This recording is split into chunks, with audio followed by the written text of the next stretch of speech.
But this is a prince. My Krishna wears a peacock feather on his head. This Krishna is wearing a gorgeous crown. My Krishna wears a simple yellow garment, and he is dressed with royal robes. My Krishna wears a forest flower garland, and he is wearing all this gorgeous jewelry and ornaments. My Krishna carries a flute in his hand, and he is carrying weapons in his hands. So in this way, Radharani felt dissatisfied. She didn't feel satisfied seeing Krishna in there. And Krishna also became so excited seeing the residents of Vrindavan after such a long time. And we can see how Krishna actually feels just by seeing Gop Kumar. What kind of emotion he started to feel. So what to speak of when he saw Srimati Radharani. And that, due to that emotion, Krishna's eyes bloomed like two fully bloomed lotuses. His face lit up with a bright smile, and his hands were stretched forward to embrace those residents of Vrindavan. And that is Lord Jagannath. So Radharani didn't feel happy to see Krishna in that way as a prince, because she knows Krishna, who is a cowherd boy in Vrindavan. That has been explained in Chaitanya Charitamrita. Chaitanya Mahaprabhu was dancing in front of Lord Jagannath's chariot, and he was singing one song, an apparently mundane love song, which means Ja Kaumara Haro Shoyebo Hi Barastad. The one who stole my heart, today he is my Lord. Today he is here with me. Sa Chaitra Khapaste Chonmilita Malati Surabhaya Prouda Kadamba Nila. The same spring night, the fragrance of Malati flower is blowing. The wind is carrying the Malati flower from the Kadamba grove. Shah Chaibashmi, I am the same personality. Surata Vaparo Leela Vidho, who is very expert in loving relationship. But Reba Rodhashi Betoshi Torutale Cheto Samutkantate. My heart is hankering to go back to the bank of Reba river under the Betashi trees. So nobody could understand why Chaitanya Mahaprabhu in front of Jagannath was singing that song, apparent love song. Only Sarup Damodar understood that. Only Sarup Damodar knew the meaning. And later on, after Ratha Jatra, one day Chaitanya Mahaprabhu went to meet Rupa Goswami. And at that time Rupa Goswami went to take bath. And Mahaprabhu was waiting, and he saw on the ceiling of his hut there was a palm leaf. So he, out of curiosity, pulled out, and he saw, generally those days there was no paper. They used to write on palm leaves. And so on that, in beautiful handwriting, a verse is written. Now, the verse says, Dear friend, Priya Krishna Sahachari, Kurukshetra Milita. My dear friend, I met Krishna in Kurukshetra. And I am the same Radha. And we met, but my heart is hankering to go back to the bank of Jamuna. Mano me kalindi tato bipino sprihayati.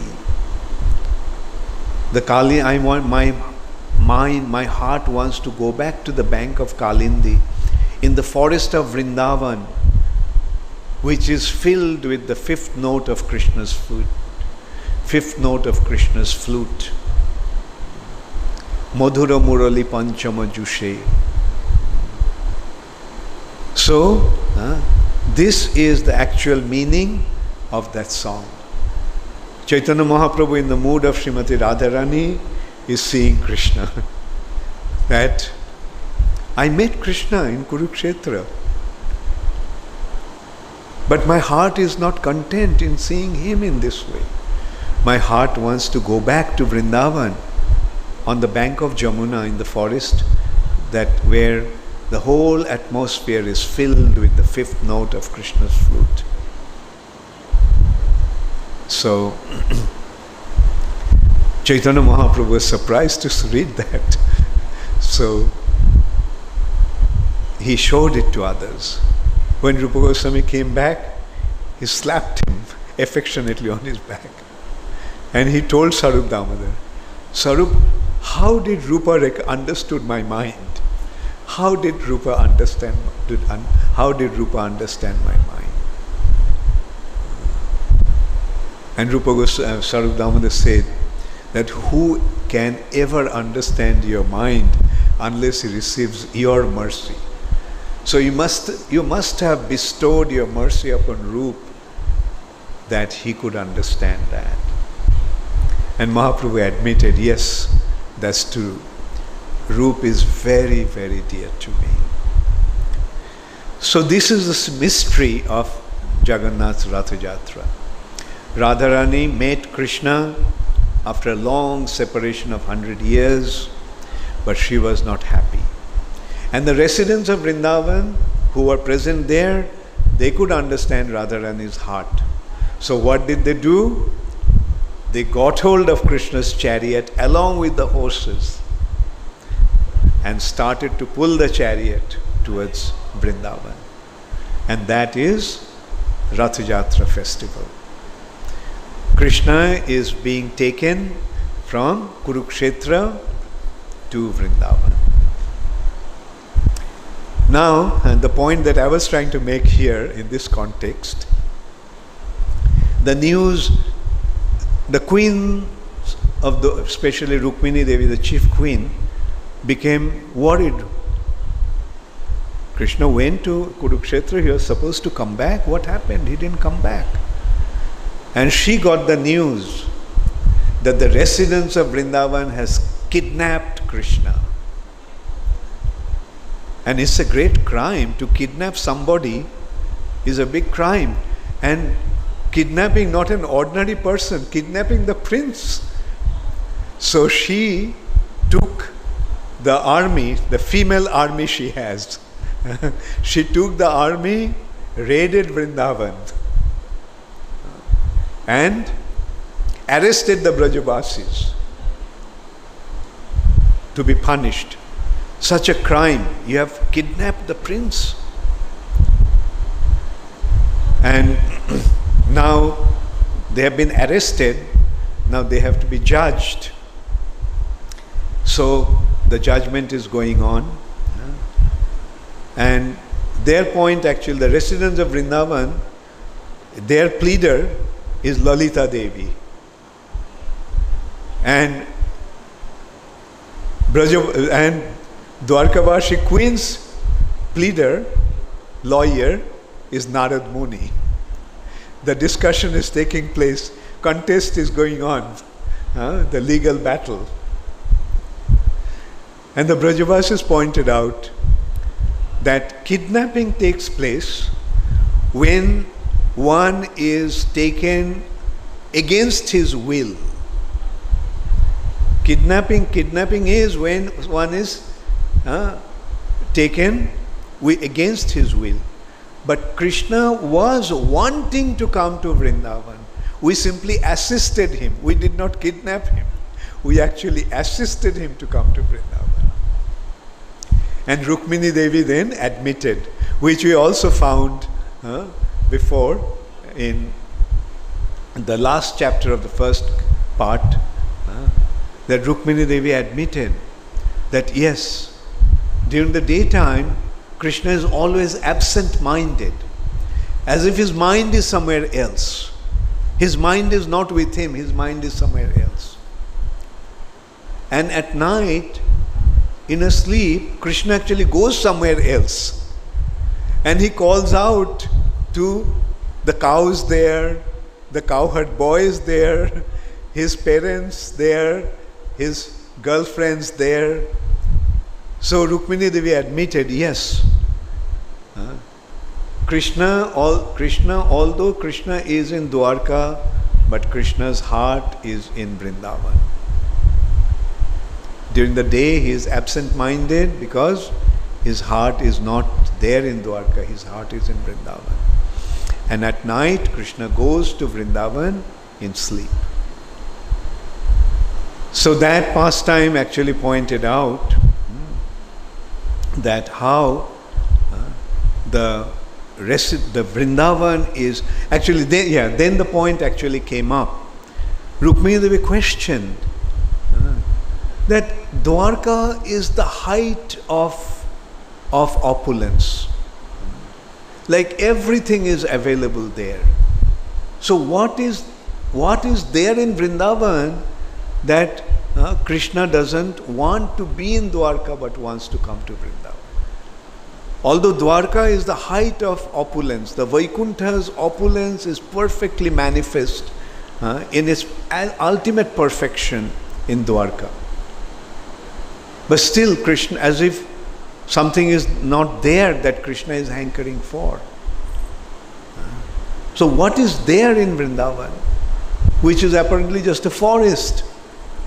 And what does Krishna do? Like a cowherd boy, he plays with his friends and tends the cows. So then she was told, my dear lady, my honorable queen, actually this land of Vrindavan is made of Chintamani. Shriya Kanta Kanta Parama Purusha Kalpatarubo. This forest of Vrindavan is Kalpavriksha, the forest of Kalpavrikshas. Kalpatarubo. Dhruma Bhumish Chintamani Ganamai Toyam Amritam. Here the water is nectar. And all these gopis are actually Lakshmis. Lakshmi Sahasra Sata Sambrama Sepomana. But, like although Vrindavan has the opportunity to have all the opulence, because what to speak of forest of Kalpavrikshas, one Kalpavriksha can fulfill all desires. What to speak of millions of cows, one cow, a Surabhi cow, can fulfill all the desires. The land of Chintamani, one Chintamani can fulfill, bring all the opulence. But although they can have all the opulence, but all they want is Krishna. Their only want is Krishna. They don't want anything else. So that is why Vrindavan is beyond Dwarka. In Dwarka, the opulence is manifest. But in Vrindavan, opulence has become insignificant compared to the love. So that is why Vrindavan is Vrindavan. So that's what Narad Muni is mentioning here. In that Brajabhumi, the Lord's opulences have visibly achieved their final perfection. The ultimate perfection of opulence is not in display of opulence, but in total neglect of that opulence.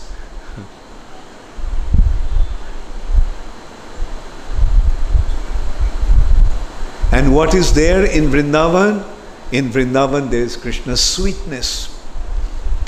The sweetness of his pastimes, sweetness of his mercy, sweetness of his beauty. Rupa Madhuri, Leela Madhuri, and the sweetness of the splendor of his pastimes, Leela Madhuri, sweetness of his excellent qualities, and the sweetness of his subservience to his devotees. In Vrindavan, the sweetness is that Krishna has become subservient to his devotees. In Vaikuntha, all the way up to Dwarka, Krishna is being worshipped by everyone. But in Vrindavan, Krishna has become subordinate to the residents. So that is the special sweetness of Vrindavan.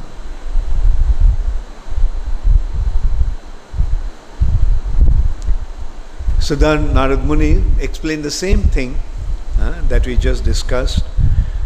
He is saying, in the land of Braja, any tree with any of its parts, not the tree itself, just any part of the tree, can fulfill all desires of anyone. Just the leaf of that Kalpa Vriksha can fulfill any desire of anyone. And that's how Krishna's opulence has become subdued in Vrindavan. And then Narad Muni started to describe, look, Putana came to kill Krishna, a demoness in disguise, came to kill Krishna.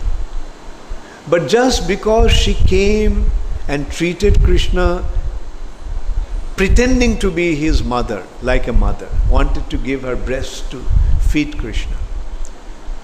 Just because of that, Krishna gave her the position of a mother. Although she came to kill him, but because she came pretending like a mother, Krishna gave her that liberation in the spiritual world, like position of a mother. Then her family members like Aghasura and Bakasura being killed, although they came into Krishna as an enemy, they also got the ultimate spiritual perfection. Then Narad Muni described all the wonderful pastimes of Krishna. See how Mother Jashoda treated Krishna and how Krishna reacted. Mother Jashoda wanted to bind. Krishna was a naughty boy. So Mother Jashoda decided to chastise him. With a stick in her hand, she was chasing Krishna. You naughty boy, I'm going to catch you and give you a good lesson. Teach you a good lesson. Then she binds him with a rope, with a mortar. Supreme Personality of Godhead is being bound. But bound by what? Bhakti Baddham. Bound by devotion. Not by the ropes. By her devotion.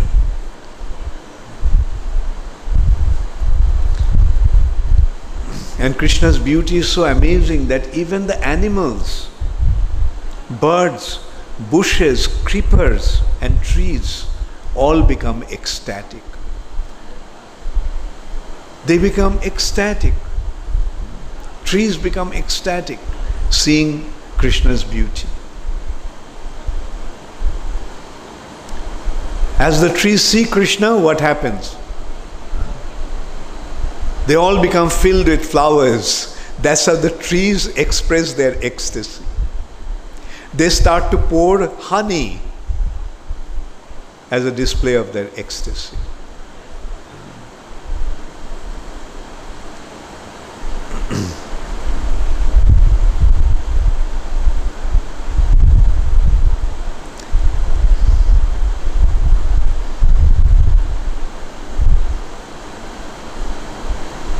And this is the same point that I mentioned, is also mentioned by Narad Muni here.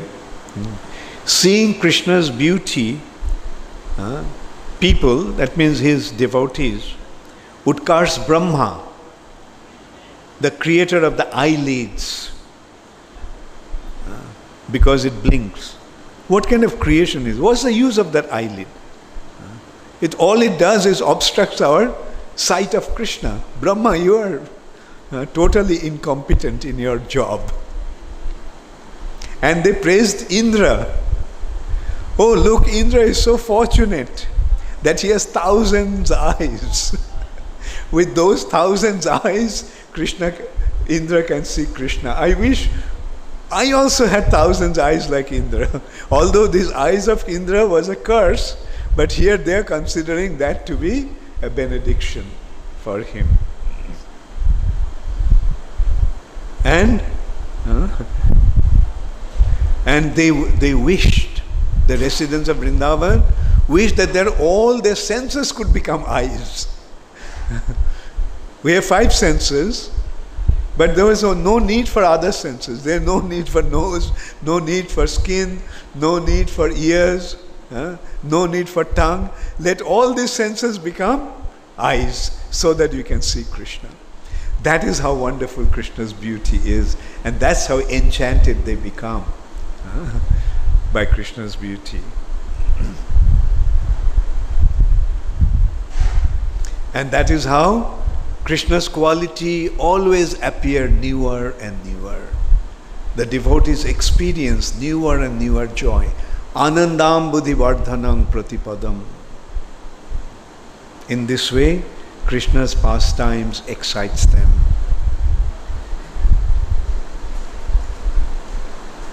What no one before had ever done, what he himself had never done under any pretext or in any circumstances, and what till then had been impossible for anyone, all this he did in Vrindavan during his all-attractive childhood pastimes. What the Lord himself had never done before, anywhere, those activities had been enacted by the Lord in his childhood pastime.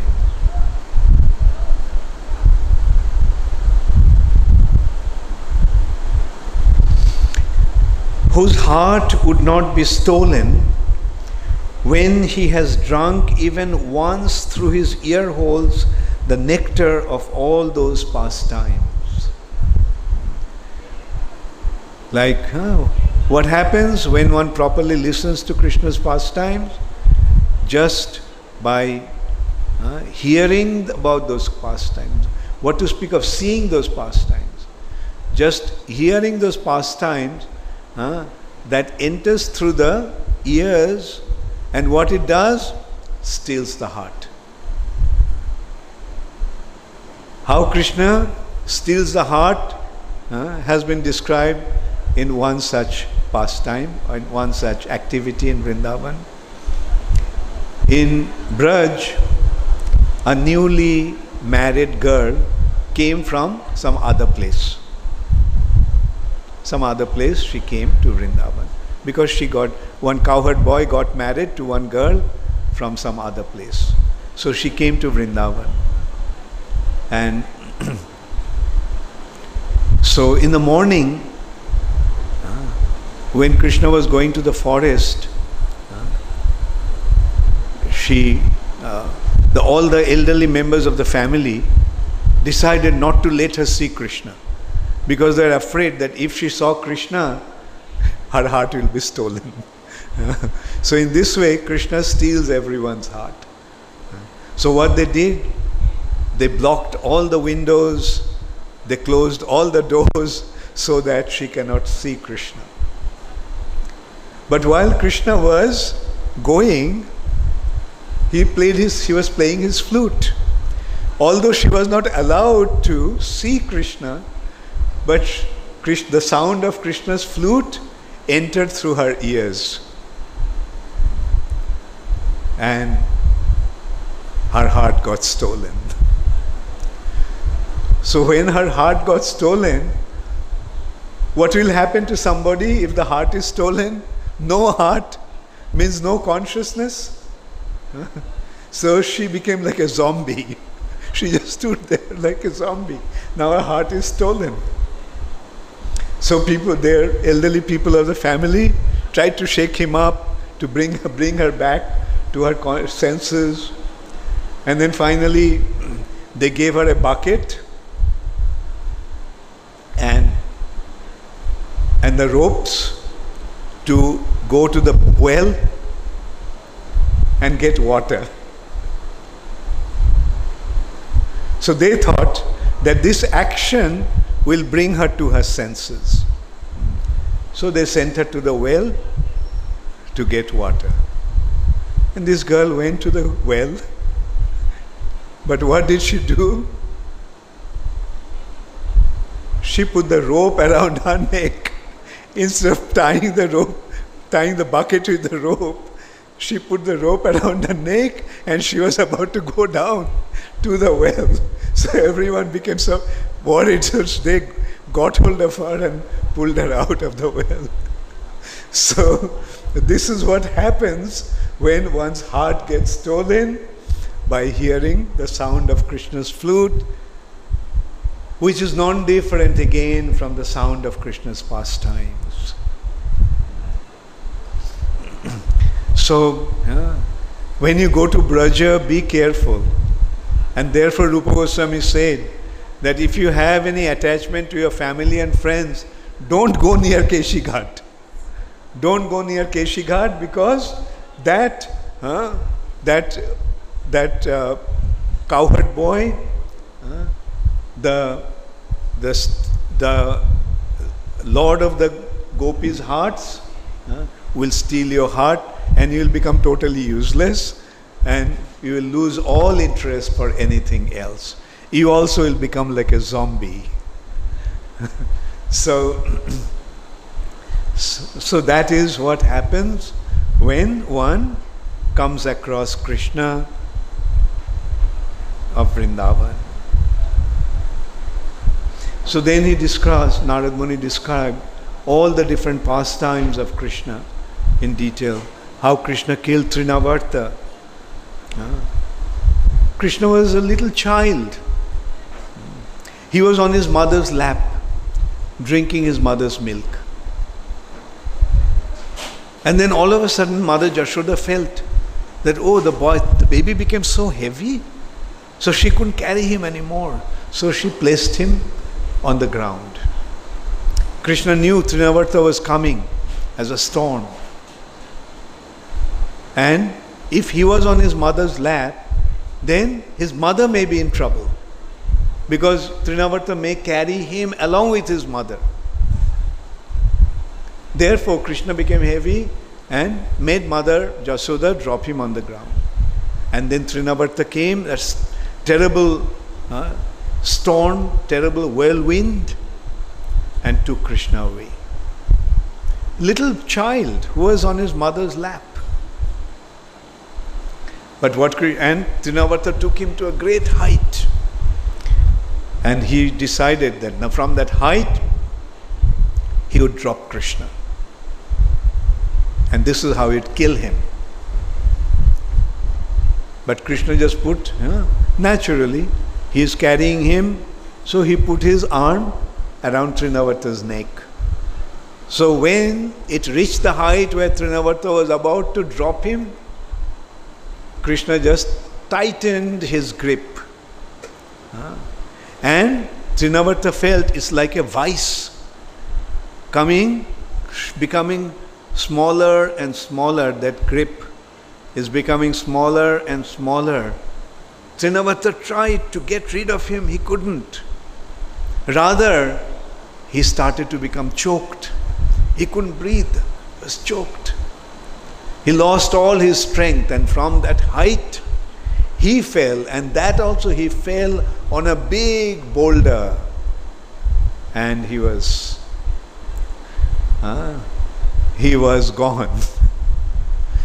So this is how Krishna played his pastimes. This is how Krishna killed one after another demons in Vrindavan. So I don't want to go through all those pastimes, because you have read them in Srimad Bhagavatam, or you can read them. Or another thing, how many of you have Brihad Bhagavatamritam at home? How many of you do not have Brihad Bhagavatamritam at home? So, how many of you want to have Brihad Bhagavatamritam? How many of you want to have this Brihad Bhagavatamritam? See how wonderful this scripture is. And I tell you, I am just giving this nectar in bits and pieces. So what kind of relish you will derive by reading it yourself. So get the Brihad Bhagavatamritam and please read it. The Bengali translation is also available, not from our temple, but in Gauriya Math they are available.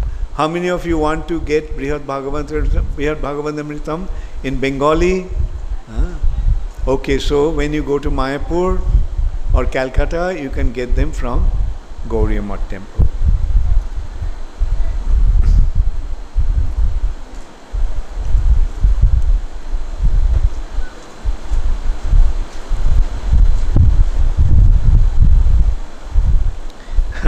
So,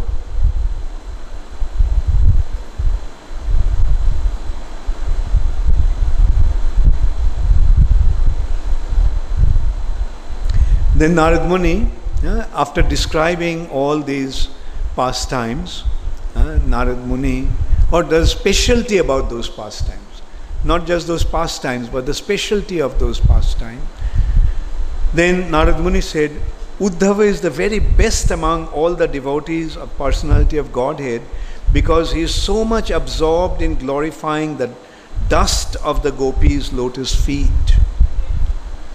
Uddhav is the best devotee of the Lord because he is so much absorbed in glorifying the dust of the gopis.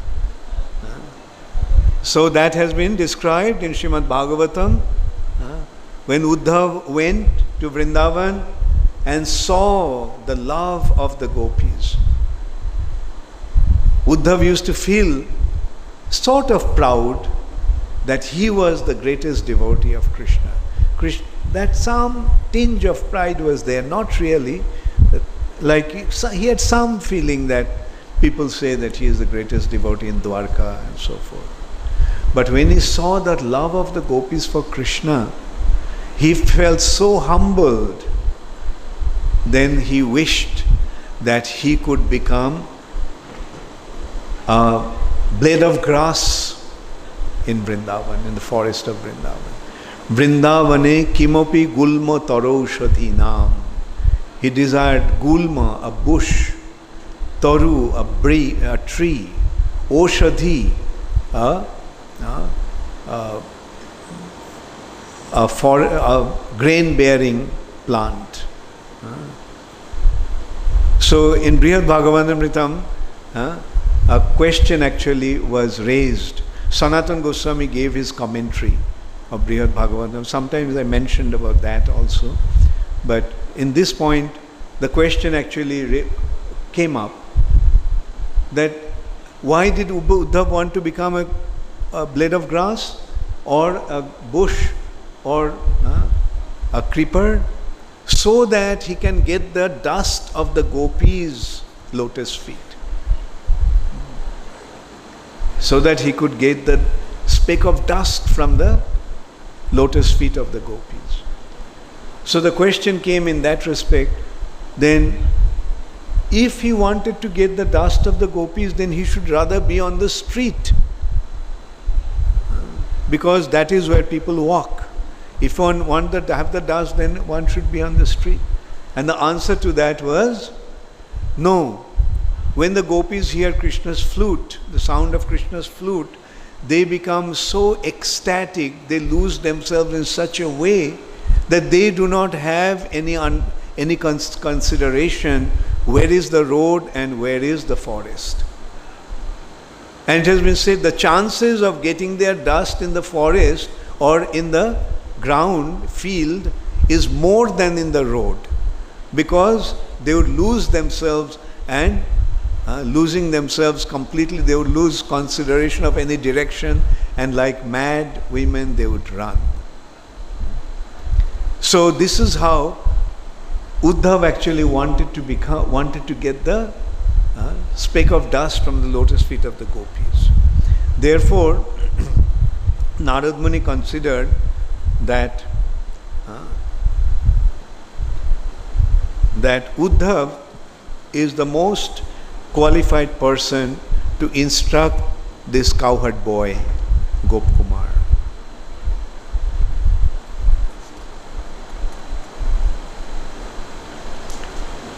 Narad Muni made another very beautiful point. He said, Uddhav, in the association of the gopis, receiving gopis' mercy, he became so absorbed that he even forgot Krishna and forgot to go back to Vrindavan.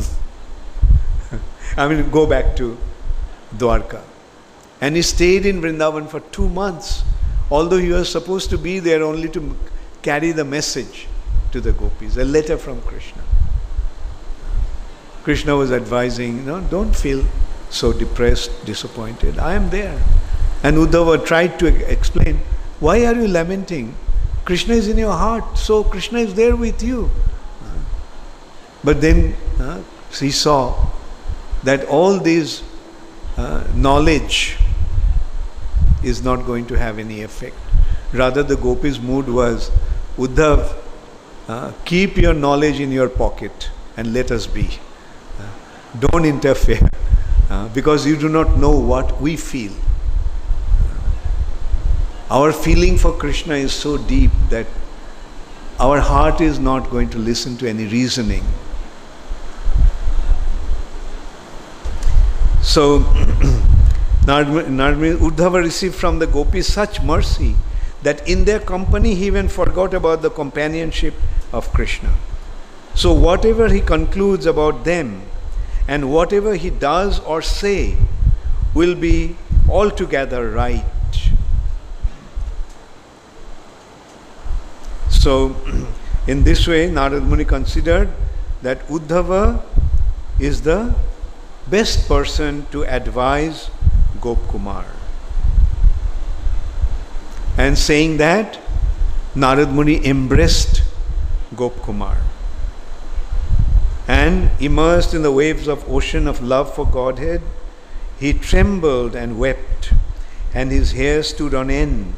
He bit his tongue, a tongue uncontrollably eager to keep speaking, and he danced wonderfully and showed many symptoms of ecstasy. And then Narad Muni, anyway, so let us just go, because we are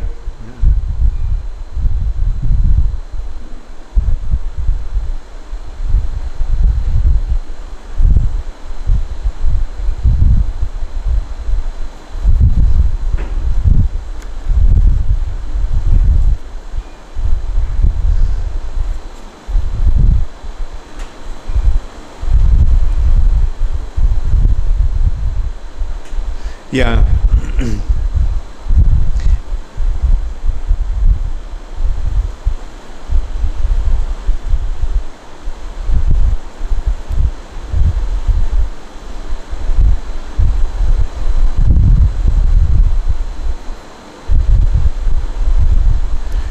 Yeah, so I'm just wondering where to start from, and so that it becomes relevant.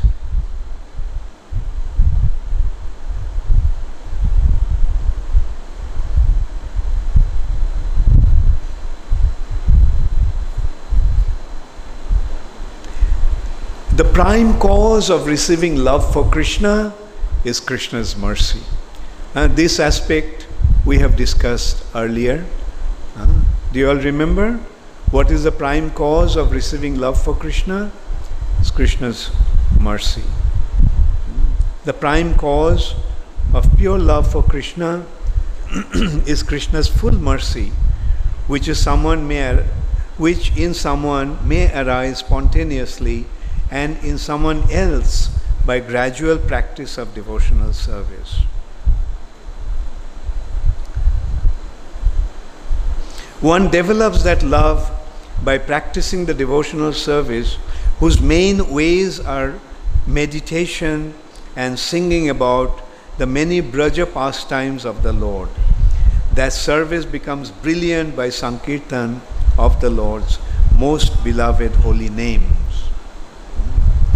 So again is being pointed out that through Sankirtan one receives Braja Prem. So now you see why Chaitanya Mahaprabhu came and gave the holy name. Why did Chaitanya Mahaprabhu come? Namo Mahavadannaya Krishna Prema Pradayate. He gives Krishna Prem. Now he came to give Krishna Prem. But how does one get the Krishna Prem? How did he want to give Krishna Prem? Through the holy name. And this holy name is meant to be chanted. And we are seeing here what is the meaning of Sankirtan. The meaning of Sankirtan is, one is chant the name of the Lord with all the love of your heart. Hey Govinda, Hey Gopal, Hey Gopinath, Hey Jashoda Dulal. In this way, these are the names of Krishna. These are the names by which Krishna is addressed in Vrindavan. So, this Hare Krishna Mahamantra is actually the names that of Krishna that are meant to be chanted with all the love. And especially this holy name is so special, even beyond his name alone, because this name is with Srimati Radharani. This name is not only Krishna, but Krishna with Srimati Radharani. This Hare Krishna, Krishna Krishna, Hare Hare, Hare Rama, Rama Rama, Hare Hare, is actually addressing Krishna with Srimati Radharani, addressing Radha Krishna. So, and this name can be chanted congregationally, collectively with many. Bahubhir Militva. And this name can be meditated upon in japa. So that is the wonderful benediction of the holy name.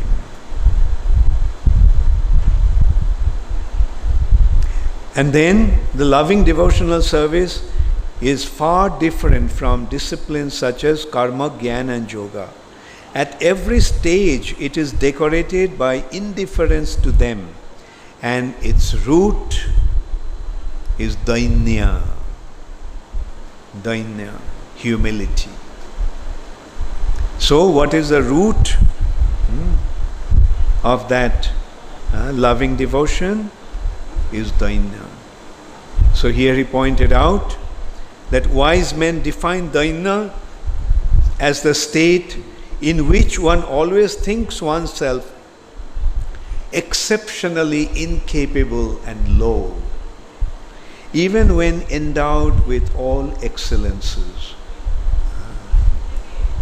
That in spite of being so qualified, one considers himself to be totally incapable and low.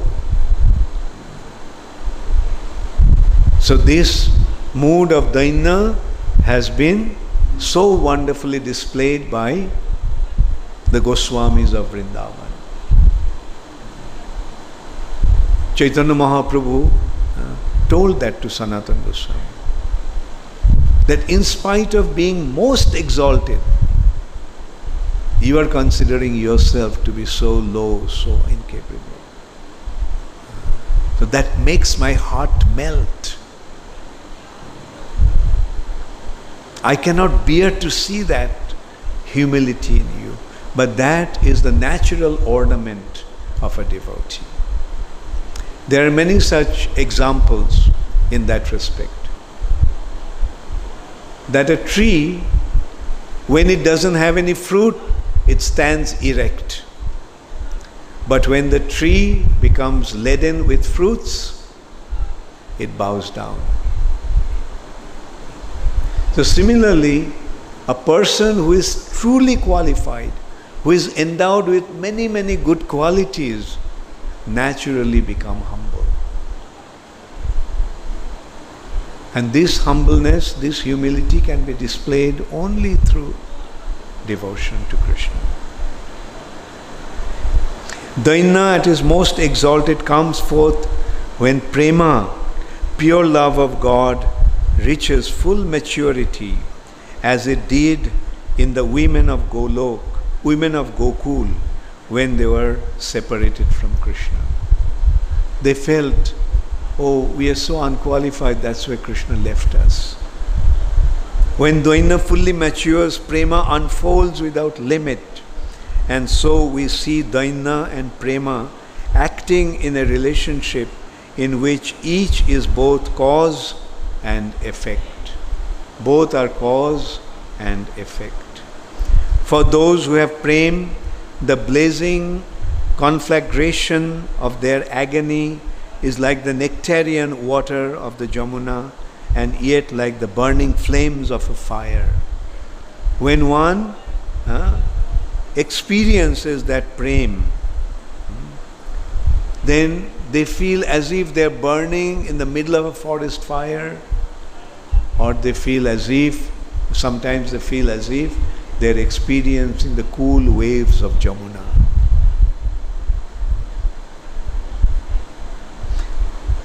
To them poison is like nectar, to them poison is like nectar, and nectar is like poison.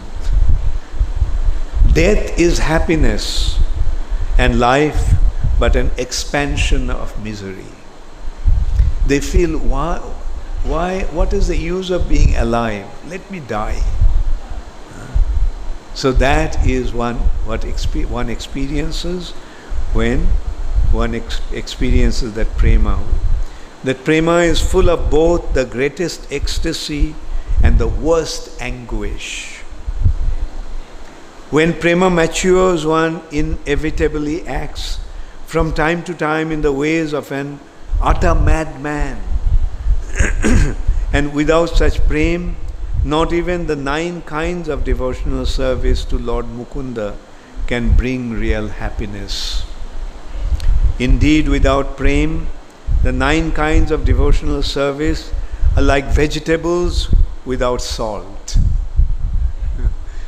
This devotional services without prema is like a vegetable without cooked food without salt, an elaborate meal without hunger, scriptural study without understanding, or gardens without fruits.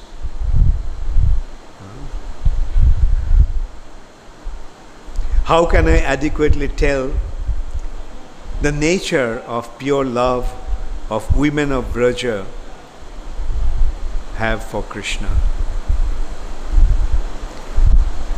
Then he is requesting, if you ever meet the divine goddess Radhika, then you will see prema in person.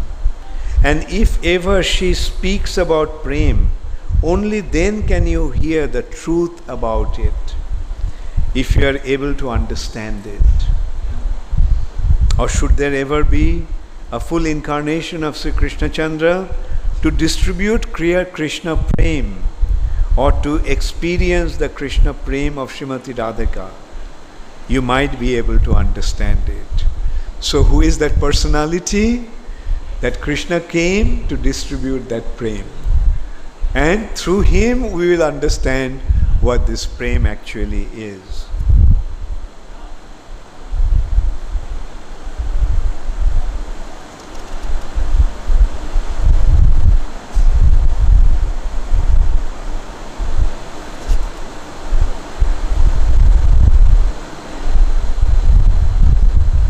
Without utter humility, The pure love that leads to entrance into Golok will never arise. Without this humility, one will never be able to enter Golok. And until you attain that world, you will never be at peace. So he is telling Gopkumar.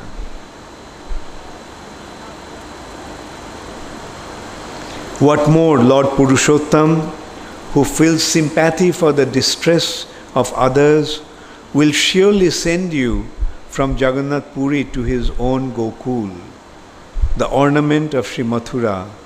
Then why not just go there directly?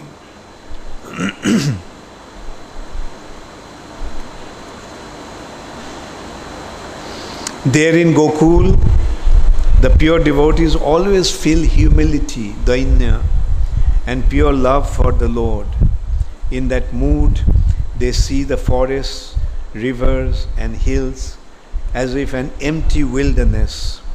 Those devotees, their mouths filled with cries of lamentation, their hearts burning with absolute grief, are always searching for their beloved.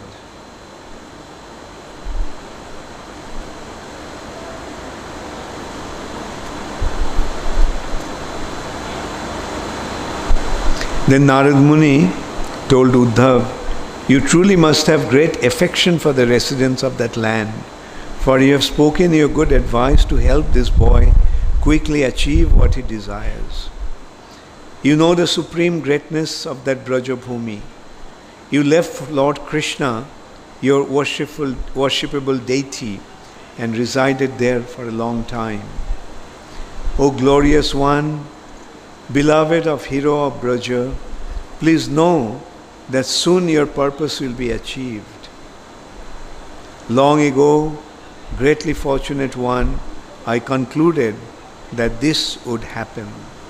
Narad Muni told Gopkumar, "Even when you came to Sri Vaikuntha, the Lord's abode of limitless, incomparable joy, and to his transcendental city of Ajodha, and in this city of Dwarka, even greater than both, your heart's distress only multiplied in a most unlikely way.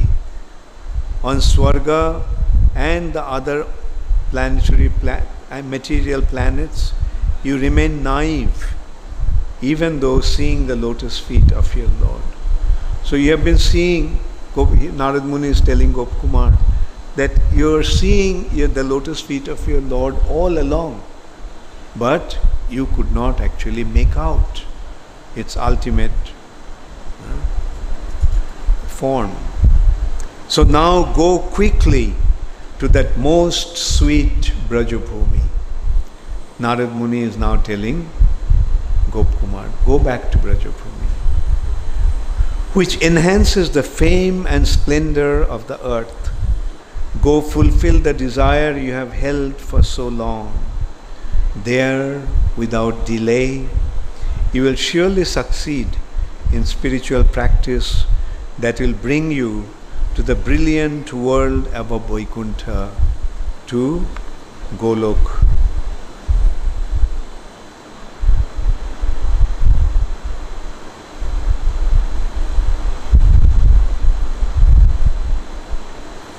And at that time, Uddhava noticed that before leaving, Gopkumar was eager to take permission from Krishna of Dwarka, Dwarkadhish Krishna. So Uddhav told him that if you are going anywhere else, then there was a consideration of taking permission. But you are going to the same place. So don't worry about taking permission, because when one is actually remaining in the same place or going to the same place, then there is no need to take permission. If you are going anywhere else, the proper thing would have been to take permission from the Lord of the Jadavas. But that land of his is most dear to him.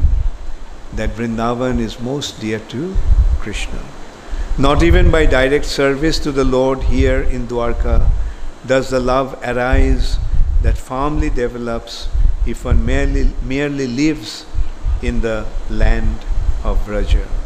Therefore I spent a long time in Brajabhumi on the pretext of consoling the Lord's dear devotees who lived there with nothing left but their lives. I am sure my Lord already knows your powerful desire, so he will personally bring you, his dear friend, to his dearest abode. Sensing that someone had taken me elsewhere, I then opened my eyes and saw that I had been brought to this grove. So Gopkumar, in this way, was transmitted into Vrindavan with a wink of an eye. From Dwarka, he came to Vrindavan. So thus ends the 5th chapter of part 2 of Srila Sanatana Goswami's Brihad Bhagavatamritam, entitled Prema, love of God. Prem, love of God. So, we have just a few minutes left. If there are just a few questions, maybe I'll answer 3 or 4 questions at the most.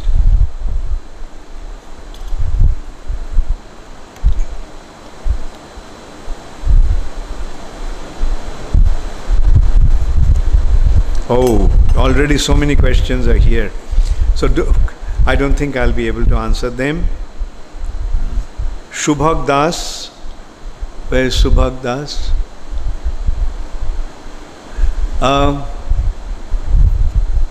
Shubhag. Okay. Which Krishna kills the demons in Vrindavan? Dwarkadish Krishna or Nanda Maharaj's son Krishna? It is the Vasudev Krishna who kills the demons. Nanda Maharaj's son doesn't kill any demon. Subham, your question is too long. I won't answer it now. Raghavendra Krishna Das from Guru Maharaj, Dandavat Pranam. All glories to Srila Prabhupada. I request you kindly explain Jalim in me Keshi Ghat of. What is that Jalim? In Bengali he wrote something. Jalim. Jalim means who deceives. So Krishna is a deceiver. He deceives his devotees in that way. Prahlada Priyadas, thank you so much for subtle and detailed narration of events with Gopkumar. Please kindly explain the Radha Tattva in brief. I don't have the time for that. Devashish Krishna Das, my question is from morning Srimad Bhagavatam class, as you mentioned in class, that one can accept spiritual aspect and leave the material aspect. Yeah, when you accept spiritual, then material aspect automatically goes. Parameshwari Radhika, Gurudev, as you mentioned that Indra got so many eyes due to a curse. Why did Indra got curse? Okay, I'll tell you some other time. We say that we got full satisfaction. Okay, Parameshwari Radhika, remind me when I meet you, then I'll tell you about that. Okay, I can say briefly. Like Krishna molested one lady, wife of a sage. Indra molested, and as a result of he was cursed that his whole body will become the women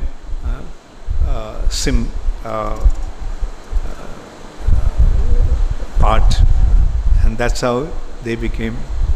He got the eyes as if Krishna is all attractive, then why some devotees attract towards expansion of Krishna?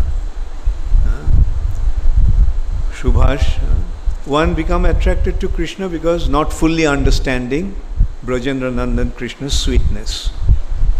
in which rasa, the creepers, plants and other living entities are situated in Vrindavan, and how they relish that rasa. Their rasa is mainly of friendship and conjugal. Okay, let's see, Shubham, I can answer now. Thank you for the wonderful class and sharing with us the sweetest pastimes of Ratha Jatra. I understand from the class that we cannot enter Golok Vrindavan unless we forget that Krishna is the Supreme Personality of Godhead. However, if you look at the life of our exalted acharyas and their teachings, we are constantly reminded that Krishna is the Supreme Personality of Godhead. Does this mean we will not be able to enter Golok Vrindavan because it does not seem possible to become forgetful of Krishna's position as the Supreme Personality of Godhead? Good question. Good question, Shubham. The question is that we can't enter into Vrindavan unless we forget that Krishna is the Supreme Personality of Godhead. So the forgetfulness that you're talking about is the forgetfulness due to ignorance. Where is Shubham? Okay. So these are the instances or examples of forgetfulness out of ignorance. But there is another kind of forgetfulness. Forgetfulness out of love. Like that forgetfulness is not like forgetfulness out of ignorance, not knowing. Forgetfulness of ignorance, that is not knowing. But that forgetfulness is the forgetfulness out of love. That forgetfulness is not the forgetfulness of ignorance. For example, the son has become the prime minister. It is not that the mother doesn't know that he is the prime minister. But does the mother treat him like a prime minister? Why not? Because of love. The love is superseding the position. Like, she knows, but it doesn't matter. Alright? So it is not that the Brajavasis do not know that Krishna is the Supreme Personality of Godhead, but to them it doesn't matter. It doesn't matter. Their feeling is, you may be the Supreme Personality of Godhead or may not be the Supreme Personality of Godhead. Who cares? It doesn't matter. What really matters is that you are my friend, you are my son, you are my lover. So that is how the residents of Vrindavan feel. It doesn't matter, even if you are not we are not loving you because you are the Supreme Personality of Godhead. We are loving you because we cannot help but love you. We cannot stay without loving you. So that is their feeling. And that is why that Krishna is the Supreme Personality of Godhead doesn't matter to them. That is the kind of forgetfulness that they experience in Vrindavan. That is the kind of forgetfulness one will experience when one develops his love for Krishna. In that loving relationship, one will not treat Krishna as the Supreme Personality of Godhead, but simply the object of his love. Okay? Thank you very much. All glories to Srila Prabhupada. Gaur Premanande Hari Hari.